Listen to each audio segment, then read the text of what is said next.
नेपालका 5 सबैभन्दा चर्चित क्रिकेटरहरू। नम्बर 5 दिपेन्द्र सिंह एरी, नेपालका होनार अलराउन्डर। उनी टाइगरको उपनामले पनि परिचित छन्। दिपेन्द्र सिंह एरी टी20 अन्तर्राष्ट्रियमा सर्वाधिक छक्का प्रहार गर्ने खेलाडी मध्ये एक हुन्। उनलाई फेसबुकमा 2,19,000 जनाले फलो गरेका छन् भने इन्स्टाग्राममा 49,700 जनाले फलो गरेका छन्। नम्बर 4 रोहित कुमार पौडेल। कप्तान हुनु चान्सुने कुरा होइन। रोहित पौडेलले युवा उमेरमै कप्तानी सम्हालेर धेरैलाई चकित बनाइरहेका छन्। उनलाई फेसबुकमा 2,24,000 जनाले फलो गरेका छन् भने इन्स्टाग्राममा 1,00,000 जनाले फलो गरेका छन्। नम्बर 3 सोमपाल कामी। बल त यस्तो हान्छन् कि ब्याट्सम्यान सोच्नै भ्याउँदैनन्। नेपाली क्रिकेटको तीव्र गतिका बलर सोमपाल कामी बलिङ मात्र होइन कहिलेकाहीँ ब्याटिङमा पनि जादु देखाइहाल्छन्। उनलाई फेसबुकमा 2,69,000 जनाले फलो गरेका छन् भने इन्स्टाग्राममा 1,06,000 जनाले फलो गरेका छन्। नम्बर 2 पारस खड्का। यो नाम नसुन्ने नेपाली क्रिकेट समर्थक को होला र?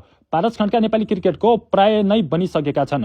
उनलाई फेसबुकमा 5,40,000 जनाले फलो गरेका छन् भने इन्स्टाग्राममा 1,55,000 जनाले फलो गरेका छन्। नम्बर 1 सन्दीप लामिछाने। नेपाली क्रिकेटलाई अन्तर्राष्ट्रिय मञ्चमा पुर्याउने पहिलो खेलाडी। सन्दीप लामिछाने सामाजिक सञ्जालमा पनि निकै लोकप्रिय छन्। फेसबुकमा सन्दीप लामिछानेलाई 11 लाख जनाले फलो गरेका छन् भने इन्स्टाग्राममा 3,57,000 जनाले फलो गरेका छन्। र तपाईको फेभरेट प्लेयरको नाम कमेन्टमा लेख्नुहोला।